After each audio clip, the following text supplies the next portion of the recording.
This is NVIDIA's GTX 750 Ti, a graphics card that I would consider pretty legendary and is turning 10 years old in a few short months as of me recording this video.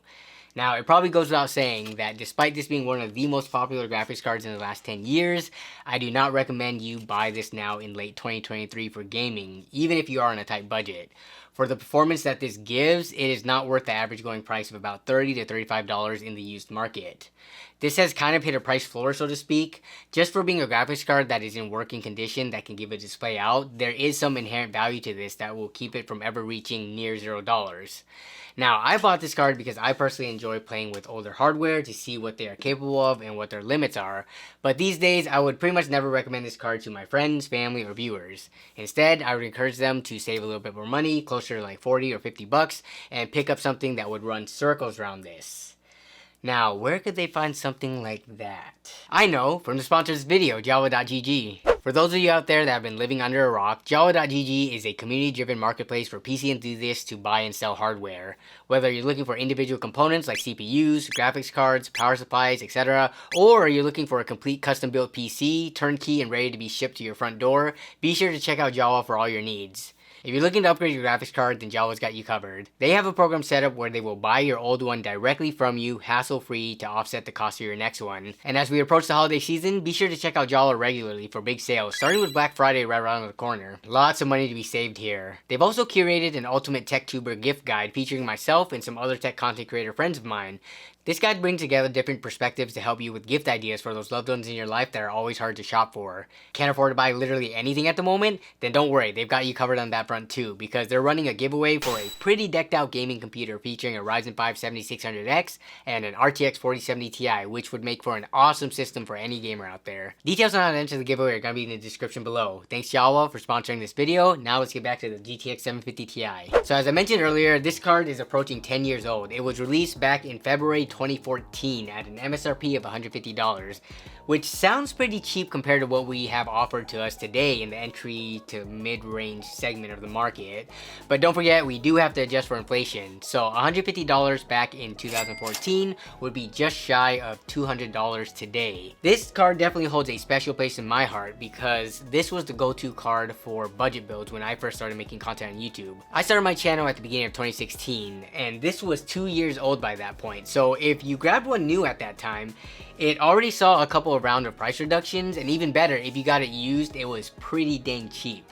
Everybody and their moms was using this for build guides. All my friends, like the Toasty Bros, Scatterbolt, Oztalks Hardware, Tech by Matt, Zach's Tech Turf, using these in like dirt cheap $200, $250, $300 budget builds. Of course, it wasn't just popular among tech content creators though, it was popular among the entire PC community as a whole. Looking at results from the Steam hardware survey from back then, the GTX 750 Ti quickly climbed the charts, finding itself in the top 15 most popular graphics card only after a year. And after a second year had passed, it made its way into the top 4, really the top 3 if we only count dedicated graphics cards. There, it held its spot for a while, remaining in the top 3 even amongst the 910 series graphics cards that were coming out, despite starting to age. With each passing year though, it started to slip in the ranks, but it impressively still held a top 10 spot all the way into 2020, after which it rapidly fell in popularity, and it now finds itself all the way down at rank 52 in late 2023. It had a pretty awesome run though. Now look, I know some of you out there are super against the Steam hardware survey and think that the data is wildly inaccurate. I've been told by a number of people that they've never even seen the option to take the survey, whereas others have received it multiple times, even within like a given year when their hardware hasn't even changed. I know it may not be the most accurate numbers out there, but it is one of the only sources of readily available data, you know, not only for the present, but dating way back for years like I just showed, thanks to websites like the Internet Archive Wayback Machine, which takes snapshots of websites pretty often. Now, whether or not you believe the Steam hardware survey data, I think the story does add up as to why this was so popular. The price point being one of the biggest factors, right? When something is more affordable, it becomes more accessible to the masses. So that checks out. But if we put the price aside and even ignored that, this was also very accessible from a compatibility standpoint too. Many versions of this card came in the 60-watt TDP variant, which is a ridiculously low amount of power draw for a card that is targeted for a gaming audience. You could take this and slap it into pretty much any system and it would just work. There's no need for an external 6 or 8 pin power adapter or connector. You don't really need to worry about if your power supply can handle it or not. It would pretty much work as long as you had a PCIe x 16 slot. Nvidia's listed minimum power supply requirements for this was a mere 300 watts, and that's usually a conservative estimate. You can usually get away with even less, and trust me, people have. Now, there are other versions of the 750 Ti that exist, specifically ones with higher TDP and even a 4GB VRAM version. The higher TDP ones featured more aggressive clock speeds and required a supplemental power connector like the EVGA for the Win ATX version, and the 4GB VRAM variant was announced 1 year after the original released, but that was not received too well by the community. You can see in this Tech Power Up article from 2015, from when it was announced, people were definitely hating on the 4GB given that the 750 Ti wasn't a super powerful card to begin with, so the resolution and settings that the typical user would be playing at would kind of make that extra VRAM a waste. But this card I have right here though, this one is the OG 2GB no external connectors version, the Twin Frozer Gaming from MSI. So let's get to the fun part, seeing how this performs. For the benchmarks, I kind of broke it down into 3 sections. First, we'll take a look at performance in games that were released around the same time as this, so in 2014 plus or minus a couple of years. These should run without any issues as the 750 Ti was definitely capable for its time. Then after that, we'll take a look at some esports titles, which regardless of when they were released, are kind of designed to perform well across a wide range of hardware to encompass the most amount of players. Think games like Counter-Strike, Valorant, Fortnite, etc. Some of these games are pretty old, some of these are newer, but regardless, they're still very relevant now with tons of players, active at all times. And they continue to receive updates that in some cases rehaul the entire game engines. So performance today could totally look different than performance years ago. Then for the last category of games, we'll take a look at the more modern ones that are harder to run, the AAA titles. Those are the most fun for testing in my opinion because it shows in some cases how capable the 750 Ti still is despite being almost a decade old, and in other cases how bad the performance can get in an extremely comical way, and you'll see what I'm talking about. But yeah, for the test bench, I've got the 5800X3D for the CPU from AMD and 32 gigs of RAM, so it is safe to say that the 750 Ti will definitely be the bottleneck here. I used a variety of settings from low to high depending on the title, and for resolution, I try to keep it at 1080p as much as possible, but in some cases, if FSR or lowering the resolution was required to get it to be even somewhat playable, then I did that. The settings per game will be listed at the bottom of the screen. Alright, let's take a look at some of those performance numbers. We're actually going to start off with World of Warcraft Classic, which is technically the oldest game that I tested. This came out in 2004, but the game engine has been somewhat updated since they brought it back for Classic in 2019, so it's kind of hard to pinpoint what year would be the most accurate. But regardless, I've been playing the heck out of this on the official hardcore realms, so I wanted to add it to the list of games tested. Here, the 750 Ti performed flawlessly, averaging well over 200 FPS with 1% lows over 150 FPS. I do want to note that for the graphics settings, it is only at the preset 3, which is equivalent to the original 2004 graphics quality. I wanted to run it at the max 10 out of 10, but the game kept on crashing as soon as I changed it even a notch up, so I couldn't test it at any higher setting. I'm sure the 750 Ti would have done well even at max settings, but I just couldn't get it to work. I don't think it is the 750 Ti's fault, I think it's just a weird interaction of such an old graphics card to a kind of modern revamped version of WoW. Next is Grand Theft Auto 5, one of my favorite games of all time, and this came out in spring 2015. I still think the graphics looks great despite being almost a 9-year-old game. It's well over 10 years old if you count the console release, and here I'm playing it at high settings. We're averaging well over 60 FPS with healthy 1% lows, which is plenty given that GTA is a slower paced open world game. The Witcher 3 was also a spring 2015 title, and for a number of years was a staple benchmarking game for a lot of tech content creators.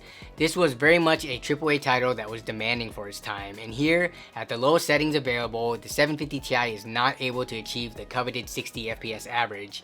It is by all means playable though, with no major hiccups or stuttering that would ruin the experience. This is a single player open world action RPG. You don't have to have 60 FPS. It is nice, but it is still very playable in the 40s.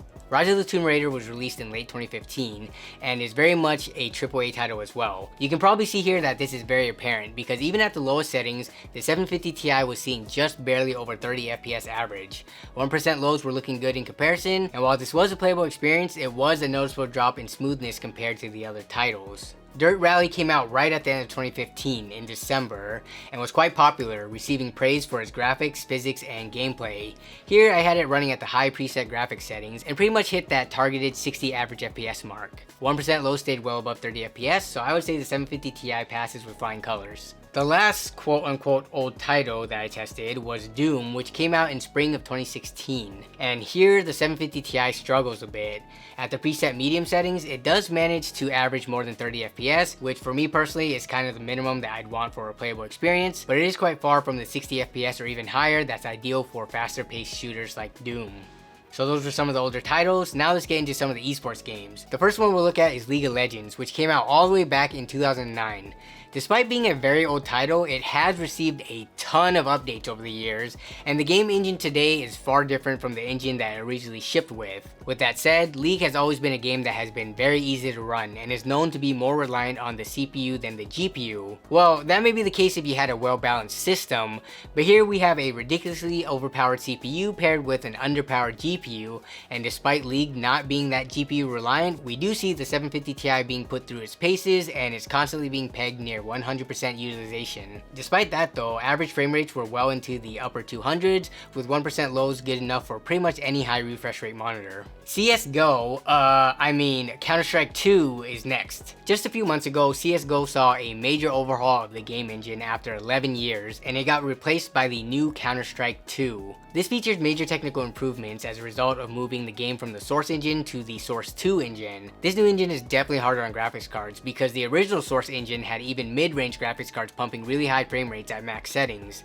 Now, even when I lowered the graphics presets to a mere medium settings, I wasn't even averaging over 100 FPS with the 750 Ti. It's definitely very playable numbers, especially for a noob like me who sucks at Counter-Strike, but I'd imagine the very skilled hardcore players would want higher numbers than this. Fortnite is another title that recently received a game engine overhaul, now running on Unreal Engine 5. I tested in performance mode, which, my goodness, props to Epic Games for having this kind of range in their title to accommodate players from all budget ranges. You could run at max settings in DX12 with Nano enabled and give even the highest end systems a struggle, or you could run in performance mode like we see here, which helps older hardware and older potato PCs have a standing chance. Here, with the performance mode options maxed out, I was getting well into the mid 100s FPS with great 1% lows.